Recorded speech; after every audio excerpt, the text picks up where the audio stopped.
The lights burned hot against the polished stage, and the cameras never blinked. Across the table, Stephen Miller leaned forward with a practiced smirk, eyes narrowing like a predator circling prey. His words landed with the icy sharpness of a blade, a belittling remark aimed not at policy, not at ideas, but at Jasmine Crockett herself. He spoke with that trademark confidence, the kind that dripped with years of unchecked arrogance. And for a fleeting second, it seemed like he had seized the moment. The audience gasped as if one breath had been stolen from the room.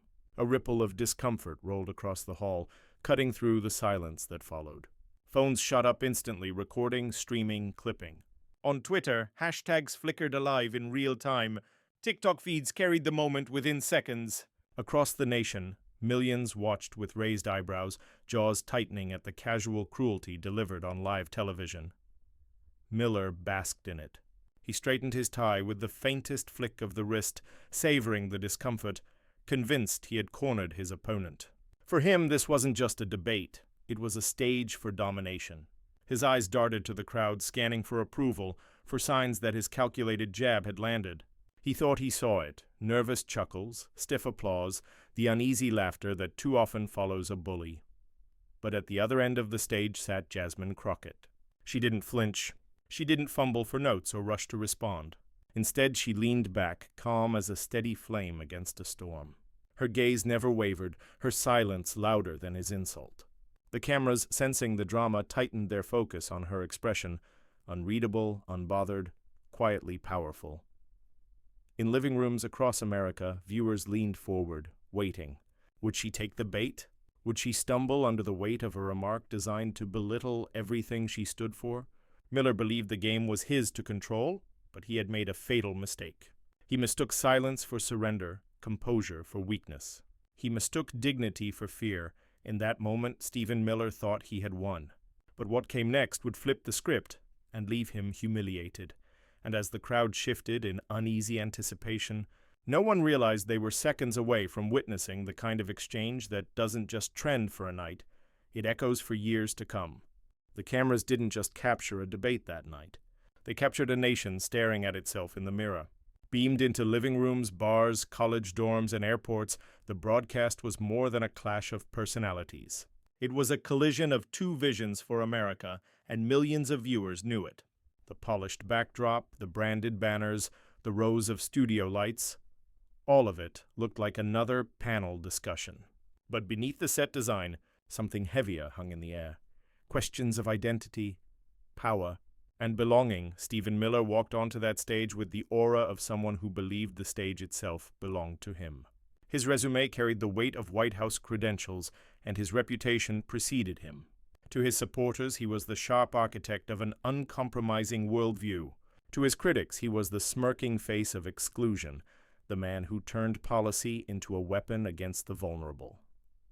And then there was Jasmine Crockett. Younger, newer, less familiar to some of the audience. In the optics-driven theater of American politics, she looked like the underdog, a freshman congresswoman, a black woman in a room historically designed to silence voices like hers. Miller's confidence thrived on that very contrast. He thought his experience, his reputation for ruthless wordplay, would overpower her. He thought the asymmetry of their backgrounds gave him an edge, but what Miller never accounted for was preparation. Jasmine Crockett had come armed not with the smug security of privilege, but with the lived reality of resilience. Every court case she fought as a public defender, every night she stood up for those overlooked and underserved, every moment she was underestimated, all of it had sharpened her blade. She didn't walk into that studio to play defense. She walked in ready for war, the stakes stretched far beyond their chairs. Crockett's presence wasn't just symbolic, it was seismic. For millions watching, she represented the next chapter of America, younger, more diverse, unapologetically bold. For every immigrant family glued to the screen, for every young voter skeptical of old power, for every viewer tired of cynicism packaged as intellect, Crockett was more than a debater. She was proof that the country could look different, sound different, be different. That night was never going to be remembered for policy papers or fact sheets. It was going to be remembered for its raw symbolism. An entrenched power broker trying to belittle a woman who embodied change. The clash became an unspoken referendum on who gets to own America's story, the gatekeeper of the past or the challenger of the future. Viewers could feel it. The social feeds didn't just carry Miller's insult, they carried the tension that came with it. People weren't merely commenting on the line he delivered, they were asking, how will she answer? Will she rise to the moment? Hashtags formed mid-sentence, not yet knowing what they'd attach themselves to. The nation was leaning forward, caught between outrage and anticipation. Miller savored his opening attack as though the night were already his. But the room's silence told another story. The crowd wasn't applauding him. They were waiting, holding their breath, sensing something shifting in the air. And here's the truth about live television. Moments like these don't wait. They demand. They build tension until the dam breaks. Stephen Miller thought his insult was the peak of his power that night, but the insult he hurled was only the beginning of his unraveling. Long before that debate stage lit up, Stephen Miller had already carved out a reputation that made his name both feared and infamous. He wasn't just another political strategist. He was the architect of an ideology, a figure who prided himself on being the smartest man in any room. To his admirers, he was the disciplined intellectual who could twist a phrase into a weapon. To his detractors, he was the cold face of exclusion, a man who cloaked cruelty in policy language. Miller's rise wasn't accidental. From his early days as a young aide in Washington, he displayed an obsession with control, over narrative, over optics, over the very framework of debate. While others spoke in broad strokes, he specialized in precision strikes. He knew how to take an opponent's words and turn them inside out, leaving them stumbling under the weight of their own statements. That skill earned him the ear of power and eventually a central role in shaping White House policy. But the policies he helped craft weren't neutral. They carried a sharp edge, one that cut most deeply against the vulnerable. Immigration crackdowns, rhetoric that painted outsiders as threats, a worldview built on dividing the world into us versus them. These weren't side effects of his work. They were its very purpose. Miller positioned himself as the guardian of a fortress America, convinced that exclusion was strength, and yet for all the intellectual posture, there was always something performative in his delivery. He loved the stage. He relished the camera. He leaned into the role of provocateur, the man unafraid to sneer when others tried to smile. He branded himself as a truth-teller, someone cutting through political correctness, even as critics pointed out that his truths often masked deep distortions. What made Miller dangerous wasn't just his ideology, it was his confidence. He carried himself like a man untouchable, convinced that no opponent could withstand the force of his rhetoric. In interview after interview, he adopted the same smirk, the same clipped cadence, the same air of superiority. His goal was never dialogue, it was dominance. He didn't debate to exchange ideas. He debated to crush, to humiliate, to remind the other side of their place. It was this streak that brought him to that fateful debate. To him, facing Jasmine Crockett was a chance to reassert his mastery. In his mind, she was the perfect foil, younger, less experienced on the national stage, a voice he assumed he could easily overpower. He walked in not worried but eager, as though the evening would be little more than an exercise in flexing old muscles. The irony is that Miller mistook notoriety for respect. Yes, his name trended. Yes, his presence could still command a headline. But trending is not the same as winning. Headlines are not the same as admiration. The very strategies that gave him influence also left him with a reputation for venom, not vision. And while that might intimidate some, it also made him brittle. His confidence was a mask, and masks can crack under pressure. Contrast defined Stephen Miller, the self-styled intellectual whose words were designed to wound, the man of discipline who thrived on disruption, the architect of policy who preferred the drama of spectacle. Each contradiction made him fascinating to watch, but also predictable to those who studied him closely. He believed words alone could win wars. He believed the sneer was stronger than sincerity, the insult sharper than truth. He believed that dignity was a weakness, that humility was submission. And it was that belief, that fatal miscalculation, that set him up for the fall he never saw coming. Because while Stephen Miller had spent years perfecting his craft of intimidation, he had never met an opponent quite like the one seated across from him that night, yet for all his preparation, he had underestimated one opponent. Before Jasmine Crockett ever set foot on a debate stage, before cameras captured her poised defiance, her story was already one of grit and resilience. She did not enter politics through gilded doors or elite corridors. She came up the hard way, through the trenches of the courtroom, defending people who had nothing, no connections, no safety net, no one in their corner but her. As a public defender, she learned quickly that justice was not automatic. It had to be fought for, tooth and nail, case by case, client by client. Her office was never glamorous. She carried stacks of files, often working late into the night, preparing to defend clients the system had all but written off. For her, the work was personal. Every name on those files represented a life the world often refused to see. She didn't just argue law, she argued humanity. And in those tense courtrooms where prosecutors wielded power and judges carried skepticism, Jasmine sharpened the skills that would later make her a force in Congress. She learned to slice through arrogance with precision. She learned to stand tall even when the odds leaned heavily against her. Time and again, she was underestimated. Colleagues doubted her. Opponents dismissed her. But each doubt only fueled her fire. She developed a sharp wit, the kind that could cut down a condescending remark with a single sentence. She built a delivery style that was fiery yet disciplined, laced with both moral outrage and piercing logic. And through it all, she never lost her authenticity. She didn't need to adopt an artificial persona to fit in. Her power came from being unapologetically herself, a woman of color, a daughter of resilience, a fighter who had earned her stripes the hard way. When she transitioned from the courtroom to the state legislature, her voice only grew louder. She fought for those still unheard, working families, communities crushed by inequality, neighborhoods left behind. She carried the weight of lived experience into every debate, every committee room, every bill she defended. And when she rose to Congress, she didn't shed that identity. She amplified it. She was not interested in being another politician in a sea of suits. She was interested in being a representative, someone who stood exactly where her constituents needed her to stand. Even when the spotlight was hot and the opposition fierce, her authenticity became her signature. In a political world obsessed with Polish and talking points, Jasmine Crockett spoke plainly, directly, truthfully. She was unafraid to show anger when injustice demanded it, unafraid to show humor when arrogance deserved ridicule, unafraid to show humanity in a world that too often hides it behind rhetoric. Her speeches carried the rhythm of lived truth. Her arguments carried the force of conviction. People didn't just listen to her, they believed her, and that authenticity made her dangerous to opponents like Stephen Miller. Because what do you do when the person across from you doesn't play by the old rules? What do you do when the lines you sharpened to wound are met not with fear, but with fire? Miller thrived on exploiting weakness. Crockett thrived on exposing arrogance. Every step of her journey had prepared her for the night she sat across from him. The dismissals in courtrooms had toughened her. The sneers of political adversaries had strengthened her. The countless hours of late-night preparation had armed her with a memory for details and a hunger for precision.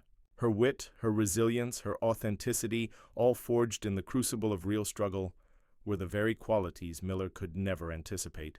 Because they were qualities he had never faced. For the audience, her presence on that stage was more than political theater. It was symbolic. She was living proof that someone who began her career defending the overlooked could rise to challenge the architects of exclusion. She was proof that power does not only belong to the entrenched, but to those who dare to seize it on behalf of others. As Miller leaned on years of privilege and notoriety, Crockett leaned on something stronger, experience born from struggle, truth born from resilience. And in that contrast lay the heart of the battle. He represented an old guard clinging to control. She represented a future that refused to be silenced. Every trial she faced prepared her for one showdown, this one. Stephen Miller leaned into his comfort zone, the smirk, the smug tilt of the head, the tone dripping with superiority. He spoke in winding paragraphs designed not to clarify but to confuse. His sentences coiled around themselves like serpents, loaded with jargon, historical cherry picks, and deliberate distortions of policy. Every phrase was calculated, every pause laced with condescension. He wanted Crockett cornered. The tactic was familiar. Miller had built a career on it, overwhelm with detail, intimidate with tone, and watch opponents scramble to keep pace. He layered obscure references onto overcomplicated jargon, his voice rising just enough to imply mastery. He presented himself not as a debater, but as an untouchable authority. And as he spoke, he cast fleeting glances toward Crockett, as if daring her to keep up. But Crockett did not flinch. She didn't shuffle papers. She didn't interrupt. She didn't even frown. She listened, calm, steady, unbothered. Her stillness became its own kind of defiance. Every time Miller expected her to interject, she refused.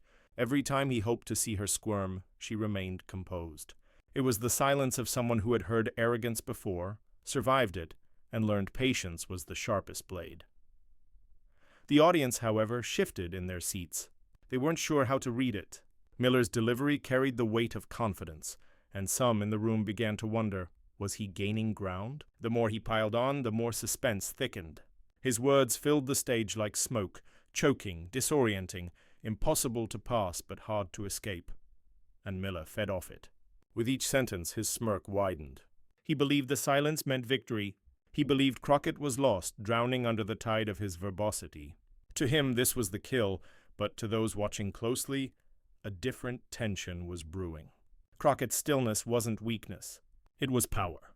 The longer she let him talk, the clearer his game became. His arrogance was no longer masked by intellect. It was exposed by overindulgence. His self-satisfaction swelled to the point of parody. The audience began to sense it, even if faintly. The trap wasn't hers, it was his. The seconds stretched. Miller, feeling momentum, grew bolder. He punctuated his arguments with dismissive shrugs, a raised eyebrow here, a scoff there. He performed for the cameras, convinced history was on his side. And the more he basked in his own performance, the tighter the suspense wound in the room. Crockett finally leaned forward, just slightly. The smallest movement, but in that silence it felt seismic. The audience straightened. The shift was coming. Miller didn't notice. He was still rolling, still layering jargon on top of smug asides, still congratulating himself in real time. To him, Crockett's composure was submission. To her, it was patience. And then the silence broke. Jasmine Crockett drew one steady breath. Her eyes lifted, sharp and unwavering.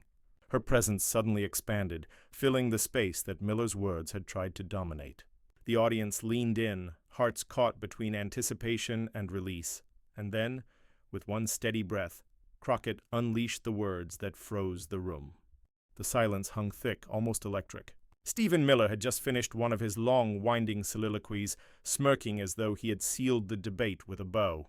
But Jasmine Crockett did not meet him with hesitation. She met him with precision. Her voice, steady but sharpened with fire, cut directly through the haze of Miller's overcomplicated performance. "That was a lot of words," she began, her tone smooth, deceptively casual. A ripple of laughter escaped from the audience, quick but telling. She had pierced his armor without even raising her voice. Miller's smirk faltered, just slightly. Crockett leaned forward, eyes locked on her opponent, and began to dismantle him piece by piece. "You talk about policy as though you've memorized a textbook," she said, "but you forget the people those policies touch. Families separated at borders, children caged, communities vilified because of the color of their skin or the country of their birth. You call that leadership? I call it cruelty dressed up in footnotes," the crowd murmured, the kind of low rumble that signaled awakening energy. Miller shifted in his chair. He had not expected her to meet his labyrinth of rhetoric with such moral clarity. She pressed further, matching his intellectual pretension with actual substance. "You throw out numbers and obscure terms to confuse. But here's a number you can't spin, 0. That's how much humanity you showed when you crafted policies that tore apart mothers from babies. 0. That's the measure of compassion in your so-called vision of America." A burst of applause broke through, scattered but fierce. The cameras caught Miller stiffening, his eyes darting briefly toward the audience before returning to Crockett, who was only just beginning. She turned his jargon on its head with humor. "You say you're the expert on American identity. Well, I grew up defending people you'd rather erase. I didn't need a thesaurus to understand their pain. I didn't need a think tank to tell me what injustice looks like. And let me tell you, they taught me more about the meaning of this country than any of your speeches ever will."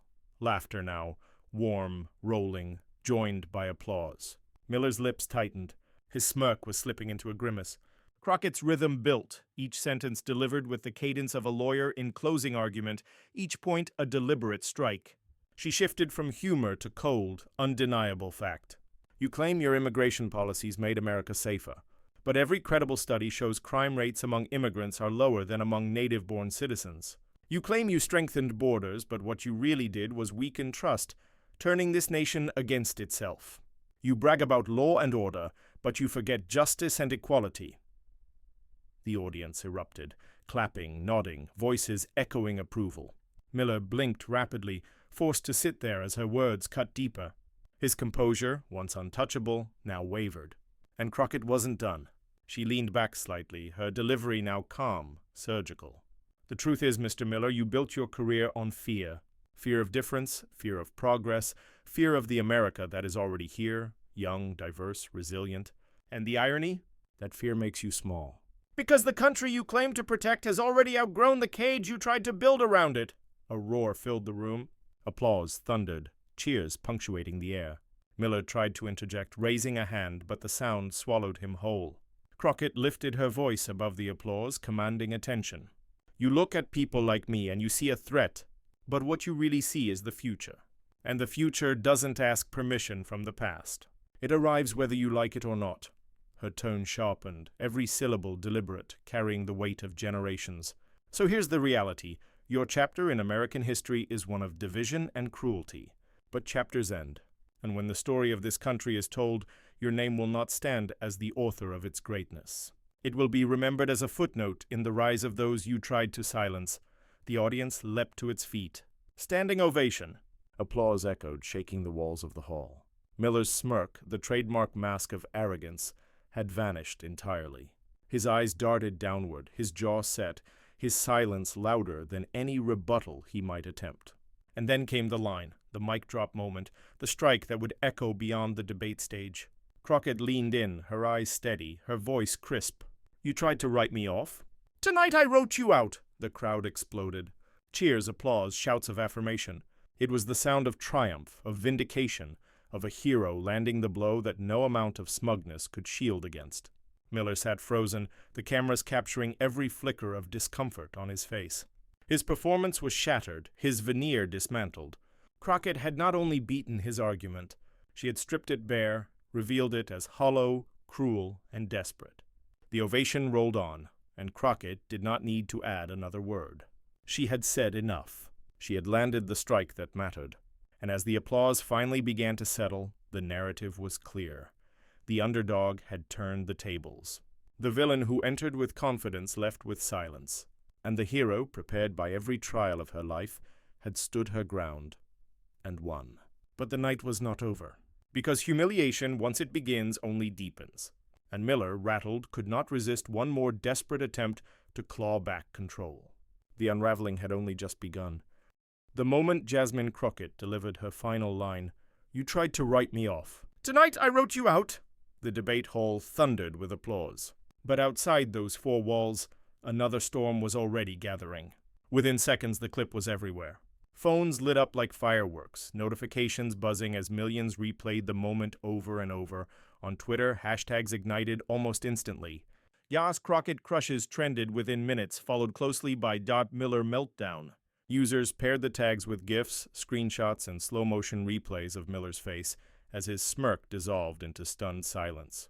The exact frame where arrogance meets reality, one caption read, showing a freeze frame of Miller blinking rapidly as Crockett delivered her closing blow. Memes followed at lightning speed. A split-screen graphic went viral. On the left, Miller, staring slack-jawed, captioned, "When your Wi-Fi drops mid-argument." On the right, Crockett, eyes blazing, captioned, "When receipts are downloaded." Another meme showed Miller holding a chessboard flipped upside down with the text, "Checkmate?" More like self-check, TikTok was no quieter. Clips of Crockett's Takedown synced with triumphant soundtracks. Beyoncé's Who Run the World, blasting behind her mic drop moment, or Kendrick Lamar's Sit Down, Be Humble, overlaying Miller's faltering reply attempt. In less than an hour, millions of views stacked up. Comments flooding in. "I've never seen someone dismantled with so much grace." "This is what leadership looks like." More Crockett. Less Miller, cable news pounced on the drama. One commentator on MSNBC called it a generational turning point, the old politics of fear colliding with the new politics of dignity. CNN ran the headline, "Crockett commands." Miller crumbles, even late-night comedians joined in. Stephen Miller walked in thinking it was a spelling bee, one joked. But Jasmine Crockett turned it into a spelling beat. Laughter echoed through studio audiences across the country. The ripple spread far beyond comedy and commentary. Prominent politicians chimed in. A sitting senator tweeted, "Jasmine Crockett didn't just win a debate, she defended the soul of this country." A progressive governor added, "That's the kind of clarity we need in politics today. No jargon, no cruelty, just truth." Celebrities, too, amplified the moment.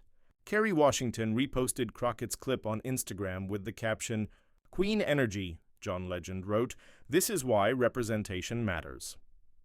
Within hours, thousands of grassroots activists, immigrant rights organizations, and local community leaders had adopted the video as both inspiration and rallying cry. And for every celebration, there was outrage from the other side. Conservative commentators scrambled to downplay the moment, insisting Miller had been disrespected, that Crockett's tone was too sharp. But those arguments wilted quickly against the sheer volume of public enthusiasm. A viral reply summed it up. "If truth sounds sharp to you, maybe it cut where it needed to." The energy wasn't confined to social media. In barbershops and classrooms, coffee shops and family kitchens, people were talking. Students replayed the clip on laptops, shouting at the screen as though watching a sporting event. Parents sent it to their kids with the message, "This is how you stand tall." The exchange had transcended politics. It was cultural, emotional, personal. Grassroots activists seized the moment. Local organizers set up watch parties, turning the debate replay into fundraising events for immigrant aid groups. A viral TikTok challenge emerged. Users posted their own mic drop moments in everyday life, tagging them Crockett Energy. What had begun as a debate between two figures now pulsed as a movement, a collective statement about the kind of America millions wanted to see. And through it all, Stephen Miller's silence became its own headline. For a man who prided himself on control, his inability to recover from Crockett's strike spoke louder than any rebuttal he could muster. The memes captured it mercilessly, Miller staring blankly beside captions like "buffering" or "system error, dignity not found." The symbolism was unmistakable. This wasn't just Crockett defeating Miller. It was the underdog defeating arrogance. It was substance triumphing over spectacle. It was the face of a new generation stepping into the spotlight while the old guard faltered under its glare, and yet even as celebration surged, whispers began to grow. Because if Crockett could bring Miller to his knees on live television, what would happen when the shockwaves reached Washington itself? When the halls of power began to feel the tremors of this cultural earthquake? The stage was set. The nation had chosen its hero. But the true test, the aftermath beyond the viral moment, was still to come. When the cheers finally faded, when the hashtag slowed just enough to catch their breath, what lingered wasn't just the sound of a debate won. It was something deeper, a resonance, a truth spoken so clearly it seemed to echo in the bones of those who heard it. Jasmine Crockett had not only defended herself, she had reframed the entire confrontation into a lesson that reached beyond the stage. She stood there, not as a politician armed with talking points, but as a woman who knew what it meant to be underestimated, and what it meant to rise anyway. Her victory wasn't about humiliating Stephen Miller. It was about proving that arrogance, no matter how slickly packaged, never triumphs over dignity. For years, figures like Miller had thrived on spectacle, mistaking cruelty for strength, mistaking intimidation for persuasion. But in a single exchange, Crockett had shown the opposite, that true power lies in authenticity, in the courage to speak plainly and unapologetically for those who don't often get a microphone. And in that moment, the audience wasn't just applauding her words, they were applauding themselves. The immigrants who had been told they didn't belong. The young women of color who had been told their voices were too sharp, too angry, too much. The working parents juggling two jobs unheard by the lawmakers who claimed to represent them. All of them saw something familiar in Crockett's fire, the quiet strength of someone who refuses to be erased. What Miller tried to weaponize as ridicule, one commentator later said, became Crockett's badge of honor. And it was true. Every dismissive smirk, every condescending phrase, every attempt to belittle her had been flipped into evidence of his weakness, not hers. The lesson was unmistakable. Truth outlives fear. Dignity outshines arrogance. In a nation weary of division and manipulation, Crockett's response was not just a personal win, it was a reminder that decency, clarity, and courage still hold the power to cut through noise. And perhaps that was why the clip didn't fade after a news cycle. It lived on because it felt larger than one debate. It felt like a parable for an America standing at a crossroads. Which path would prevail? The one of fear, isolation, and smirks behind podiums? Or the one of authenticity, inclusivity, and voices rising to claim their rightful place? Crockett never needed to declare herself the victor. The morale was written in the stunned silence of her opponent, in the eruption of applause, in the millions of replays replayed not just for entertainment, but for affirmation. Her words became more than a counterattack. They became a rallying cry. They reminded people that you don't have to speak the loudest to be heard. You have to speak the truest. And as the story of that night spread across timelines, living rooms, classrooms, and cafes, one feeling rose above all else: hope. Hope that authenticity can still break through cynicism. Hope that courage can still disarm cruelty. Hope that the future belongs not to those who mock, but to those who uplift. Because in the end, Miller's smirk will fade from memory. But Crockett's clarity, her refusal to bend, her insistence on dignity, will remain. And in that truth lies the lesson for every viewer. Arrogance may steal the spotlight for a moment, but authenticity owns the stage forever. Yet even with this crescendo of hope, one question loomed in the minds of millions. If a single exchange could shift the narrative so powerfully, what would happen when Crockett, and others like her, carried that same fire into the next battles that await? Stephen Miller walked onto that stage, certain he could outwit Jasmine Crockett. With his smirk, his jargon, his trademark arrogance, he thought he had her cornered.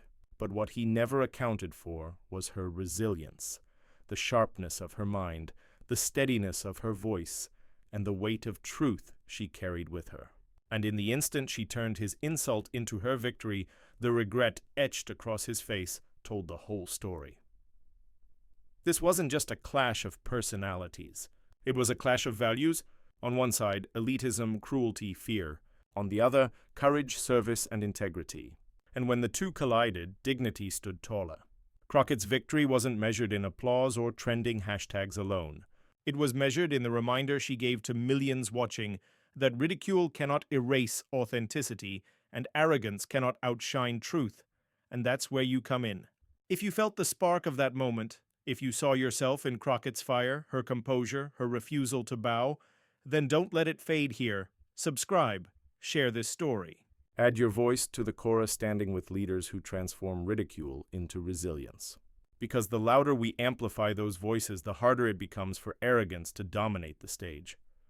Stephen Miller tried to outsmart Jasmine Crockett. Instead, he revealed the limits of fear when confronted with integrity. And in that instant, it wasn't just a debate that shifted, it was a reminder of what kind of future we want to build. Because sometimes one debate can silence an entire ideology.